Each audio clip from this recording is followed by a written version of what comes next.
जब हाल ही में प्रसारित रीजेंट प्रिंसेस की नवीनतम कड़ी ने सोशल मीडिया पर धमाका कर दिया, जिंदा के पुरुष से संबंध की बात छुप नहीं पाई। न केवल तीसरी रानी को यह राज पता चला, बल्कि मौत की सजा पाई दूसरी रानी को भी पलटवार का मौका मिल गया।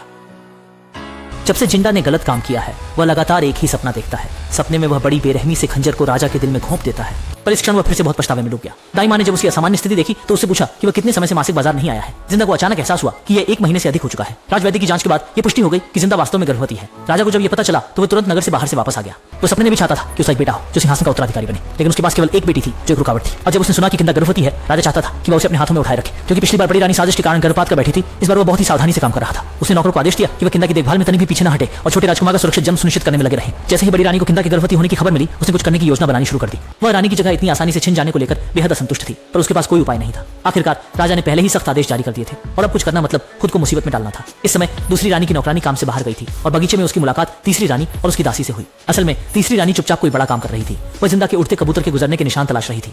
वास्तव में यहाँ उन्होंने जिंदा को बाहरी दुनिया से फिर से संपर्क करते हुए देखा तो उन्होंने अपनी सहायक के साथ उसके बाहरी पुरुषों के साथ संबंधों की बात की। दूसरी रानी की दासी यह सुनकर चौंक गई और तुरंत 180 मील प्रति घंटे की गति से एक जेल पहुंची। वहां उसने देखा कि जमीन पर एक लंबी लोहे की जंजीर थी जिसका अंत एक महिला से बंधा था और वह महिला वास्तव में मौत की सजा पा चुकी दूसरी रानी थी। असल में जब उसकी सजा दी जा रही थी तो उसके चचेरे भाई जो कि एक प्रहरी था ने बहुत विनती की थी। राजा ने उसे थोड़ी दया दिखाते हुए उसे ठंडे महल में कैद कर दिया। जब उसने सेवक से सुना कि जिंदा की किसी से सांठगांठ है, उसकी आंखों में तुरंत चमक आ गई। उसे आखिरकार उम्मीद नजर आई। जल्दी बॉयफ्रेंड खून को जिंदा का पत्र मिला जिसमें उसे पता चला कि जिंदा गर्भवती है, लेकिन वह इससे जरा भी खुश नहीं हुआ। क्या बच्चे का पिता वो नहीं है? उसने एक पत्र लिखकर जिंदा को धैर्य से अवसर की प्रतीक्षा करने की सलाह दी। धैर्य से सही समय का इंतजार करो और फिर कबूतर को संदेश लेकर जाने दो। लेकिन कबूतर अभी दूर तक नहीं गया था कि एक शिकारी ने उसे तीर से मार गिराया। दरअसल वह शिकारी दूसरी रानी की दासी थी।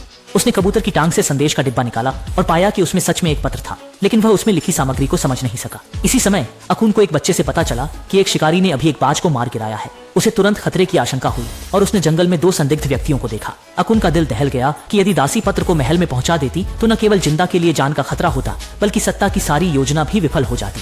दासी खत लेकर तेजी से महल की तरफ बढ़ी। सौभाग्य से कर्फ्यू होने के कारण पहरेदारों ने उसे रोक दिया। इसी समय अकुन भी महल पहुंच चुका था और उसने दाई को पहले ही स्थिति के बारे में बता दिया। उसे जरूर वह खत रोकने का उपाय करना होगा। अंततः दासी ने उन्हें रिश्वत देने का फैसला किया जिससे वह सफलतापूर्वक महल में प्रवेश कर सकी और बिना देरी के पत्र मालिक को देना चाहती थी। इस समय जिंदा खंजर लेकर गहराई से सोच में डूबा था। लगता था कि मजबूरी का समय आ चुका है, लेकिन इससे पहले कि वह कार्रवाई कर पाता उसे फिर से तीसरी रानी द्वारा रोका गया। सब कुछ पहले से अंदाजा लगा चुकी तीसरी रानी ने बीच रास्ते में दासी पर हमला कर दिया। फिर वह उसके शरीर पर कुछ ढूंढने लगी। इसी समय जिंदा और नाई माँ भी वहां आ गए। आवाज सुनकर लोग जल्दी से भाग गए। जब दोनों करीब पहुंचे तो देखा कि नाई माँ जमीन पर बेहोश पड़ी थी। बिना समय गवाए जिंदा ने जल्दी से उसके शरीर पर कुछ ढूंढना शुरू कर दिया। तभी दासी अचानक जाग गई और दोनों के बीच लड़ाई शुरू हो गई।